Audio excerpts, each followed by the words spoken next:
Good morning, everyone. Thank you for joining the webinar today. I'll start by acknowledging the traditional owners of the land on which we're meeting, the Whadjuk people of the Noongar Nation, and pay my respects to their elders past, present and emerging. My name is Rachel Nylon and I'll be facilitating the webinar this morning. I think it's fair to say that the disability sector has been through a few challenges over the last couple of years. The sector in WA is widely regarded for its resilience, persistence and innovation, and I think that's been tested recently like never before. Our objective today is to seek clarity on the impact of the changes to WA's mandatory vaccination policy that have come into effect on the disability sector. I'd like to introduce to you all our panel members. Joining us online is WA's Chief Health Officer, Dr. Andrew Robertson, CSC, PSN. In May 2019, Dr. Robertson was formally promoted to the position of Chief Health Officer for WA, having acted in the position for nearly a year. At the same time, Dr. Robertson was appointed to the position of Assistant Director General of Public and Aboriginal Health. Welcome, Dr. Robertson, and thank you for your time this morning. In the room, we have Christine Smart, Strategic Policy Manager in the Office of Disability. Christine has kindly agreed to represent Marion Hales McDonald this morning. Many of you joining us today will know Chris, as she's held a number of senior positions in the Disability Services Commission and the Department of Communities over many years. Welcome, Chris. Thank you. We are also joined online by Amanda Steckety, who is the Assistant Director in Communities Contract Management Team. Like Chris, Amanda has worked at the Disability Services Commission and the Department of Communities in the disability space for a number of years and will be well known to many of you. Welcome, Amanda. So we'll kick off and I'll hand over to Dr. Robertson to make some opening remarks and deliver a presentation before we start taking your questions. Thank you, Dr. Robertson. Good morning, everybody. Have you got a copy of my presentation? So I'm coming up on my screen. Yes, it's on the screen, Dr. Robertson, so everyone should be able to see that. Great, excellent.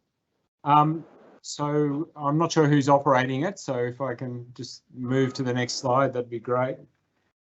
Look, first I'd like to acknowledge the Whadjuk people of the Noongar Nation, who are the traditional custodians of this land, who are very resilient in their custodianship.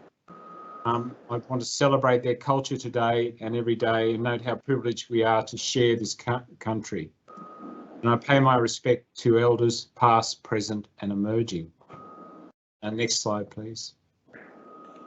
So, as you're aware, we announced on the 1st of June that there would be changes to the mandatory vaccination policy.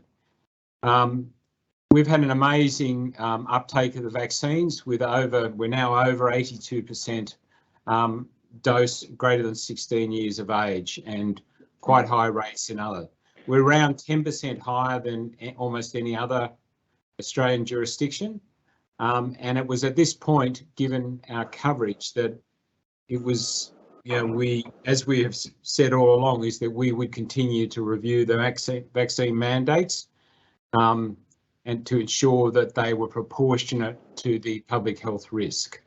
Now, they have been highly effective and we've seen very good compliance. So as we looked at the groups, there was 3 groups that we principally looked at. Those who were managing very vulnerable people in hospitals, in healthcare services, in residential aged care and in residential disability care settings. There were others who may have had increased exposure because they worked in emergency services, for example, or they worked in hospitality. We considered those, and then there was a third group that obviously had critical roles in society that weren't captured in the first two groups. From our review, we made the assessment that the group that we still needed to look at the mandates for were those who were dealing with very vulnerable people. And it was proportionate to continue to have the mandates on those groups to protect both, obviously, the staff, but also the people they're looking after. But it wasn't proportionate for other groups. Next slide, please. So what slides will apply from the 10th of June?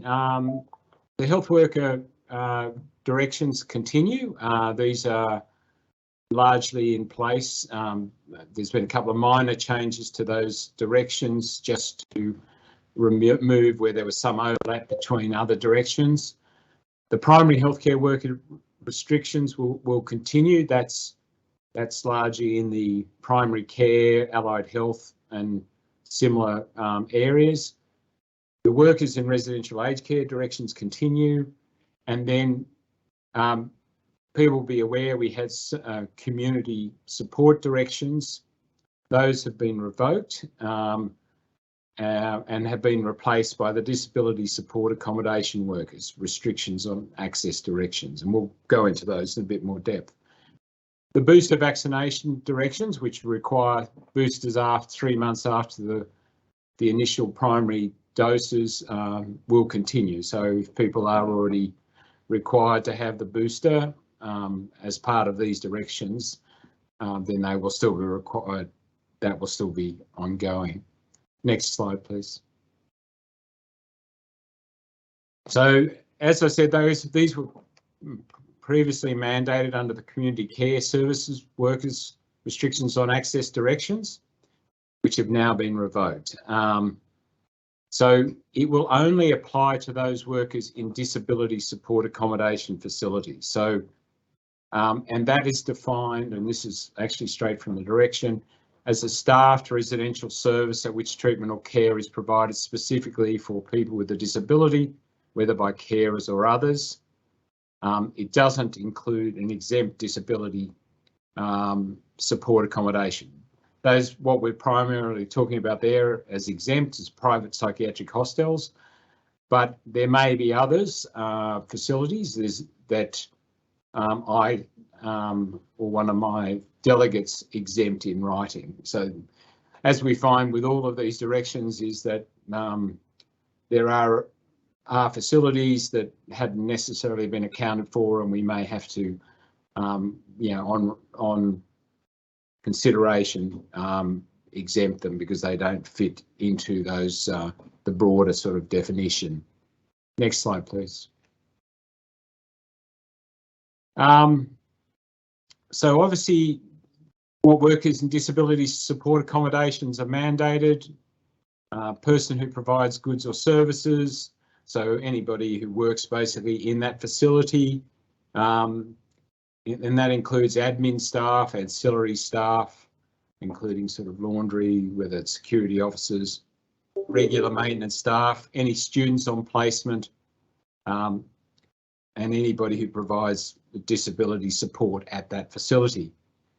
It doesn't include a visitor or resident or obviously an ad hoc volunteer. That's somebody who's there less than who is truly ad hoc, i.e. that they're on less than once a week.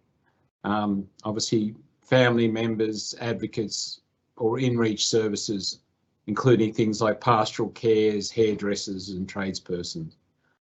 And there are a number of legal people like guardianship and administration, Office of Public Advocate, and the public trustee who will come in on occasion, and they're not captured by these directions. Next slide, please. So in addition, some disability workers were previously mandated under the primary healthcare worker restrictions. So these directions have been updated, and those references to disability workers have been removed. So So and that picked up some of the arrangements where it was provided outside of residential facilities. So vaccine mandate will only apply to those working in the disability support accommodation facilities. There is an ongoing requirement for the hospital ones. If people are regularly going into hospitals as part of their role, then they do have to still comply with the hospital requirements. And that's true for disability workers or any community services workers. And for that matter, police and fire and emergency services, if they're regularly going in. And by regularly, we mean obviously not, on a one-off occasion. No, next slide, please.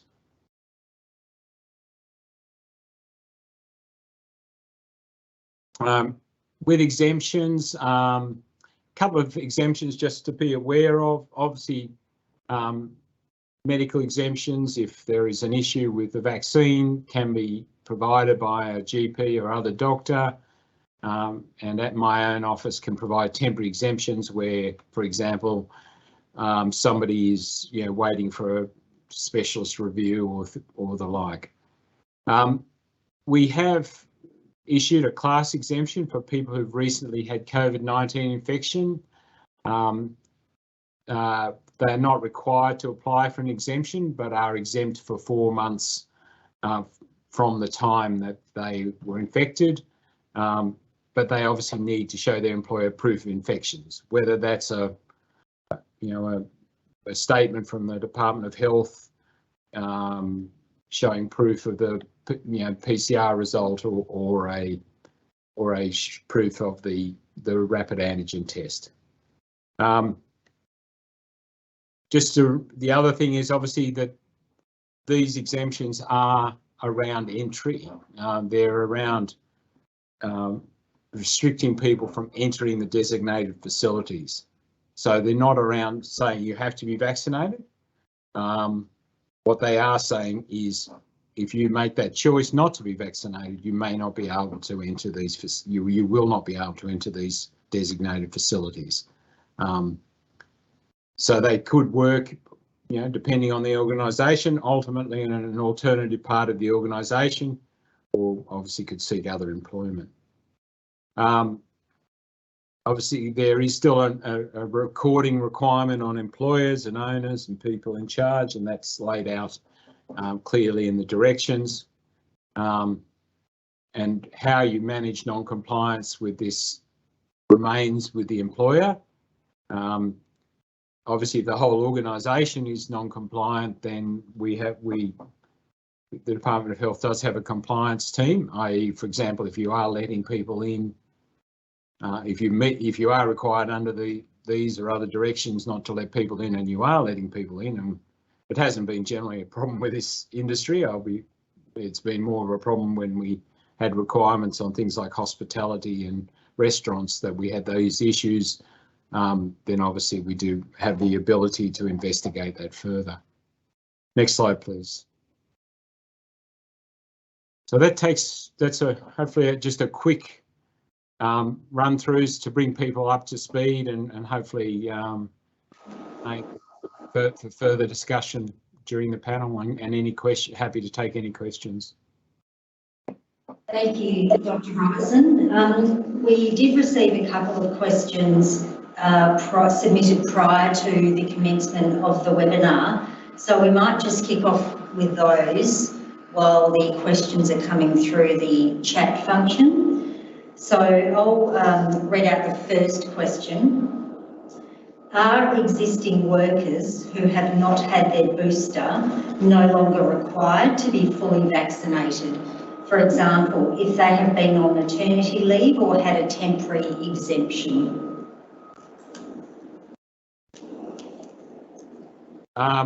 So they are still, if they have a requirement under the booster vaccine directions, so for example, they are now 3 months beyond and they're now, say they've been away, they're returning from maternity leave, they are required to have the booster to enter if they're greater than 3 months after their second dose.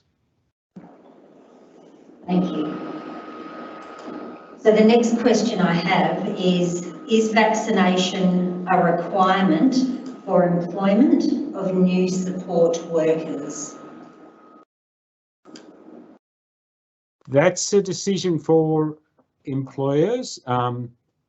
If you can employ them in parts of the facility, it gets to probably one of the points in one of the previous slides that if you obviously, because it is around the residential, care, we appreciate that, there's a number of organisations that may be managing different types of facilities, may be managing, may have parts of their organisation that are not captured by these directions.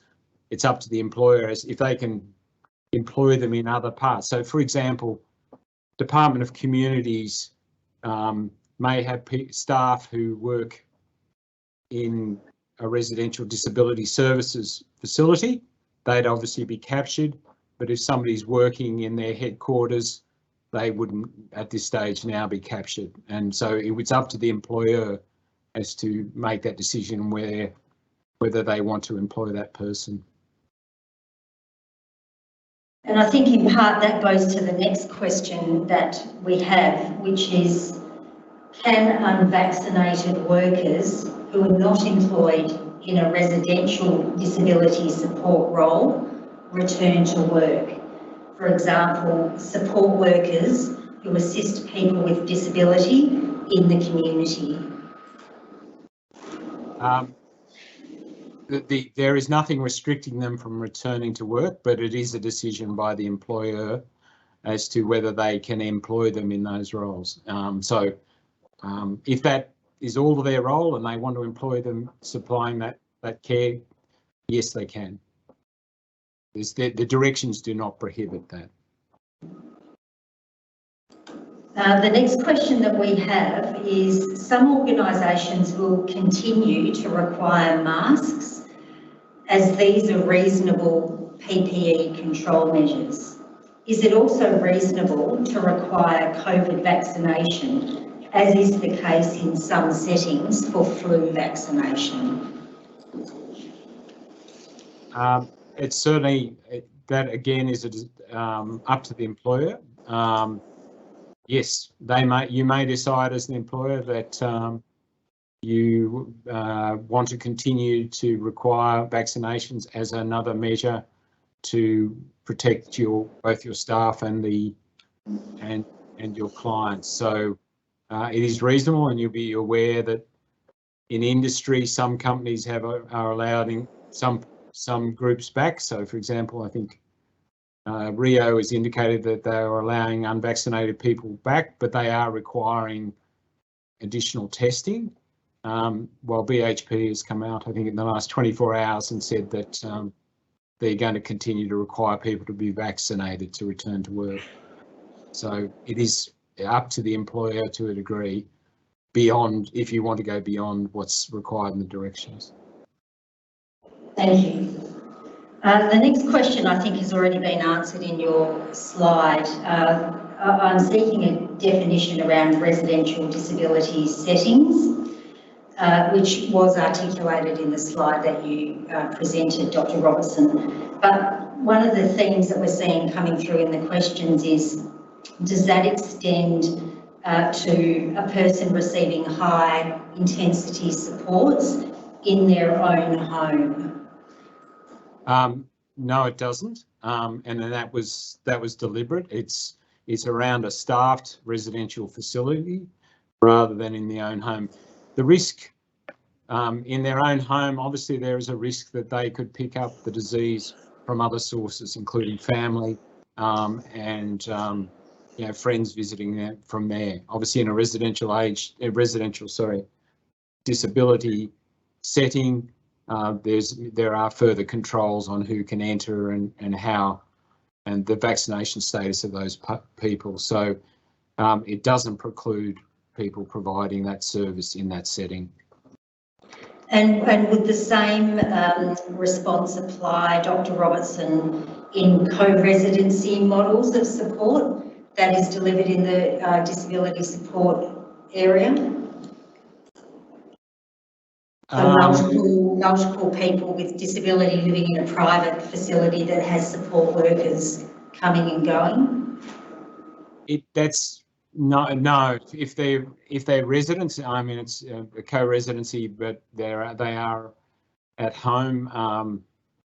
You know, it's treated as a their home per se. Then if it's not a staffed residential facility, now I appreciate there are very different models, and obviously we're happy to if there is a particular model where it's felt that there is a higher risk, we're happy to look at that. But what we're trying to avoid is having requirements which were inadvertently picked up everybody's home and required the residents, other residents of that home to be vaccinated and things like that. So it is really around similar to the residential aged care facilities where they are staffed facilities, where sort of 24-hour sort of care is being provided in those kind of settings where other family members and guests are generally coming in as visitors rather than as an integral part of that. Thank you. So that was the end of the questions submitted prior to the webinar. So we'll move now to some that have been contributed online. So one of the questions we've received is, at the moment, people with disability are encouraged to have a winter COVID booster, a fourth dose.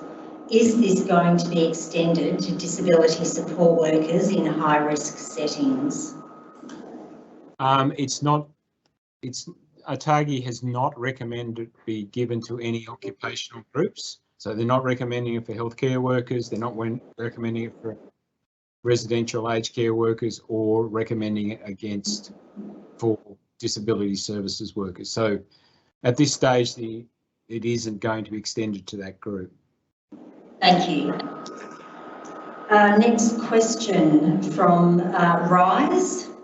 Thank you, Brianna. Could you please confirm that the following is still applicable to the vaccine mandate?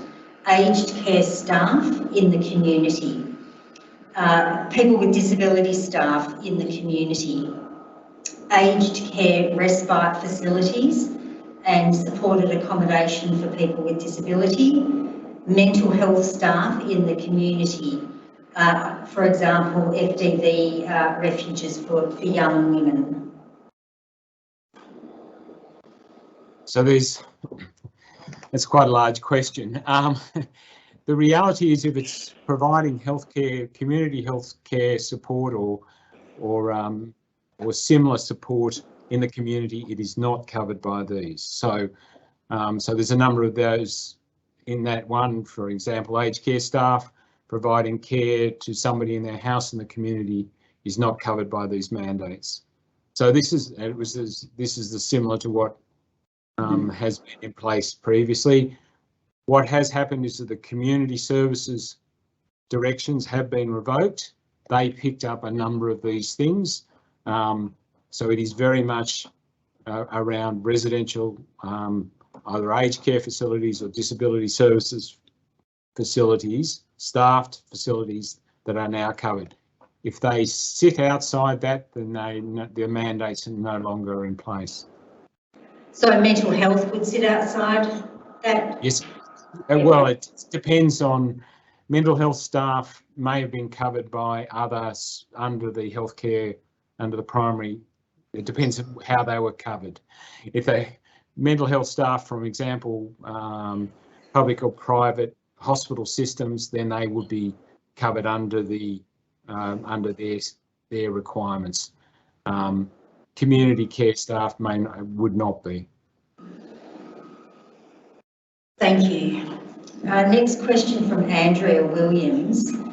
We are a community provider and often pick up and drop-off participants to disability accommodation facilities. Are our support workers required to be vaccinated to attend these facilities? It's a good question. If they regularly enter the facilities, yes. If they literally don't enter the facilities, and I assume that they probably do because they need to provide, that they will be providing assistance for people to get into the facilities, then the answer is that they, and if they do it on more than an ad hoc basis, i.e. more than once a week in any facility, and I should make the point that ad hoc is not just, you can't do it ad hoc, I do it one day at this facility and one day at this facility and one day at this facility. If you do 3 days at 3 different facilities, that's obviously not ad hoc. So if you just do it once a month because you're helping out, then obviously that would be considered ad hoc, but otherwise you would probably be covered.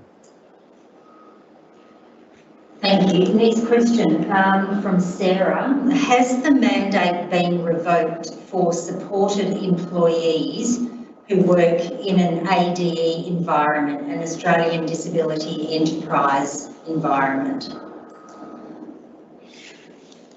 I suspect that yes, they would have been, because I think they would have been captured under the community care mandate or directions, I believe, but I would need to check that. We can get back to that one and take it on notice and provide a fulsome response. Thank you. Next question. Do private practice psychology services who see NDIS clients need to be vaccinated? Private practice, so I need to just check on that one. So they're saying private practice psychology, private psychology. Yes. I actually think they probably do. I think they are covered under they're already covered under a previous, I just need to again check that, but I believe that they are already covered under that, under the primary care mandatory vaccinations. So there is a list in that primary healthcare restrictions on access directions, which do remain extant. There is a list of various groups that are covered. That obviously covers most of the ones that are APRA accredited, but psychology services are considered as part of that. So the answer is yes. Thank you. Next question. Where a provider is operating a shared living option, so multiple people are living in that facility or that house, but the house is not staffed 24/7, can the provider prevent unvaccinated workers employed by a different service provider from entering that house?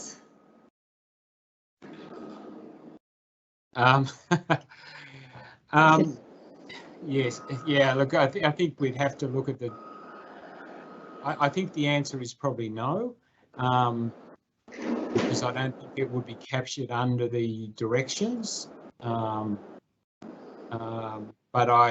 we would be happy to look at that if there is a specific issue, and appreciate there are different models and the directions. We do continue to revisit them and revise them to pick them up if it's felt that we have missed a particularly significant group. Obviously we can't, it's very difficult to allow for all particular scenarios. Dr. Robertson, can I ask, so how could someone seek information on a particular circumstance that they wanted a ruling on, if you like? So given that there are lots of nuances in the way services are, particularly residential services, are delivered to people with disability, if someone had a specific question about how the revised policy applies to their particular circumstance, how would they go about seeking clarity on that? So they can come through my office. So that's cho at health.wa.gov.au. My staff, I have a number of staff who are working in this area. We can provide advice back on specific unique circumstances. What we will try and do is continue to also update our FAQs as, you know, if we obviously find that a number of people in the same sort of circumstance and just need some clarity, then we will try and update the FAQs to make sure that we capture whatever the issue is in those. And the FAQs are available on the Department of Health website? That's correct, yeah. Right. So just looking through,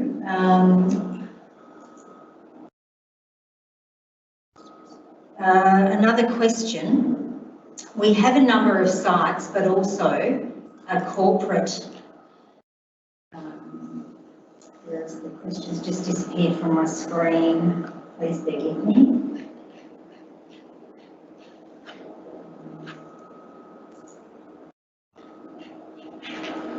We have a number of sites, but also a corporate head office.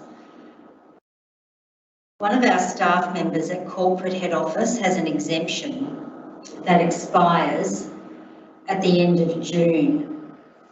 However, this person would be unlikely to visit any of our residential facilities. Would the employee still fall under the mandatory vaccination requirements? No.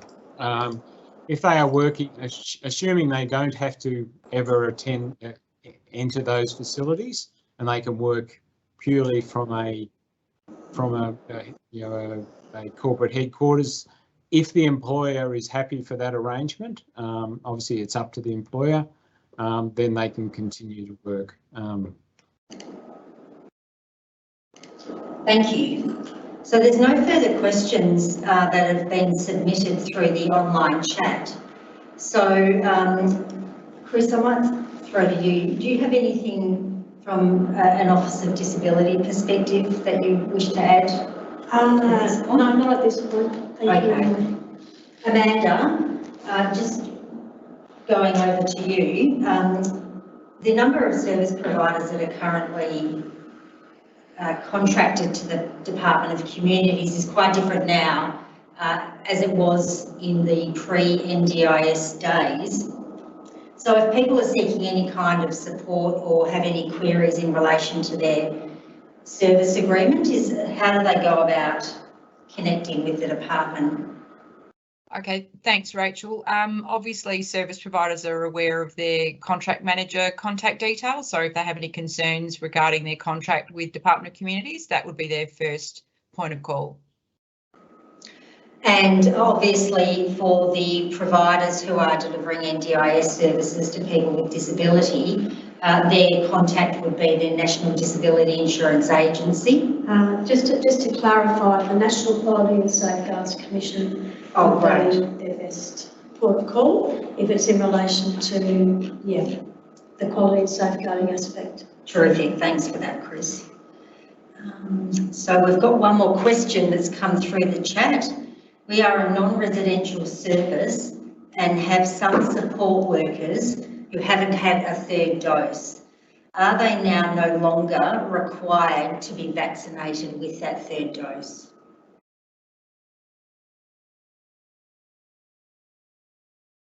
Just coming off mute. So if they're not providing residential healthcare services, so they're no longer captured by that direction, they are no longer required to have the third dose. Having said that, I would still strongly encourage people to, if they haven't had the disease, and obviously to have that third dose. What we do know is there is very good protection against serious disease from the third dose. It's not as effective as for stopping the transmission of the disease, but it certainly protects against serious disease. And we've seen that play out over the last 2 months, where our rates of hospitalisation and ICU rates have been, our ICU rate's been about a quarter of what we expected, and our hospitalisation rates have been about half of what we expected, and I think largely because of booster vaccination. And unfortunately, we're still seeing the under-vaccinated and even people who've only had 2 doses seriously overrepresented in our hospitalisation. So if you haven't had it, still encourage you to have it, but you're not actually required to in this circumstance. Thank you. I think one of the things we're seeing is that there are a small group of residential service providers, but a lot more service providers broadly who sit outside the residential space.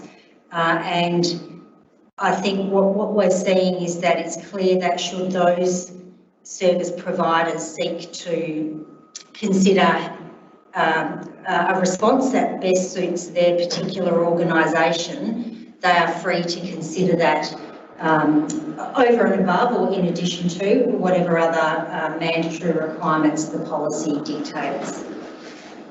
Yes. Great. Okay, one more question has just come in. I think we've probably addressed this, but I'll just quickly read it out. Community services workers pick up and drop off people with disability from an aged care facility. Are they required to be vaccinated?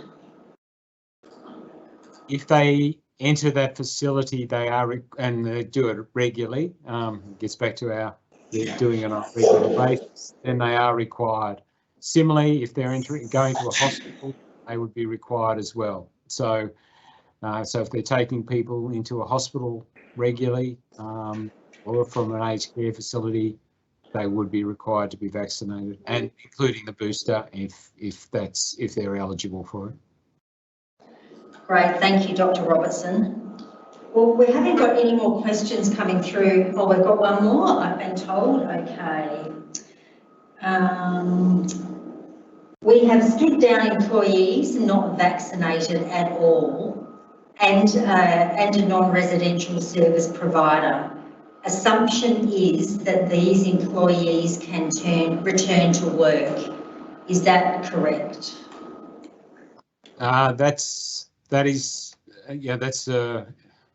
If they're not non-residential, yes, they can return to work. But that's a decision by the employer. It's actually probably an HR decision by the employer, so I can't speculate, but there is nothing preventing them from returning to work. I know that in certain settings, they may be still part of a disciplinary process going on, and obviously that's up to the employer as how they manage that going forward. Thank you. Okay. So we've had a question come in about the Quality and Safeguards, the NDIS Quality and Safeguards Commission, which we will respond to offline only because I'm not sure we actually can respond to what the Quality and Safeguards Commission will or won't do. So we might park that question for a conversation outside this webinar. But I might start to close the session, given there are no other questions pending on our chat function. So thank you, Dr. Robertson, for your time today. I know the sector greatly appreciates your willingness to come and attend these and respond directly to their concerns. And certainly the Department of Communities appreciates your time and your effort in this regard as well. So I think the takeaways from today are that there are many nuanced approaches that apply in the disability sector, and that if anyone has any specific queries, they're free to raise them directly with your office, and we'll put those contact details in the information that we share after the webinar today. And as we said at the beginning, the webinar is being recorded and that recording will be shared with all the participants shortly. So do you have any closing comments that you'd like to make, Dr. Robertson? Just to say thank you for the opportunity to, obviously have a bit of an be able to provide an overview of where we're currently at, and obviously always happy to respond to any queries to work through any issues that arise. Well, thank you. I can only imagine how busy you are at this time, so we do really appreciate your time. And thanks to everyone online for joining us and for your questions. Please don't hesitate to contact the Chief Health Officer's office should you have any further questions in relation to your specific service. So in that respect, I'll close. Thank you, Amanda, for your time today as well. Chris had to duck out a bit early, but thank you all, and have a great Friday afternoon. Thank you.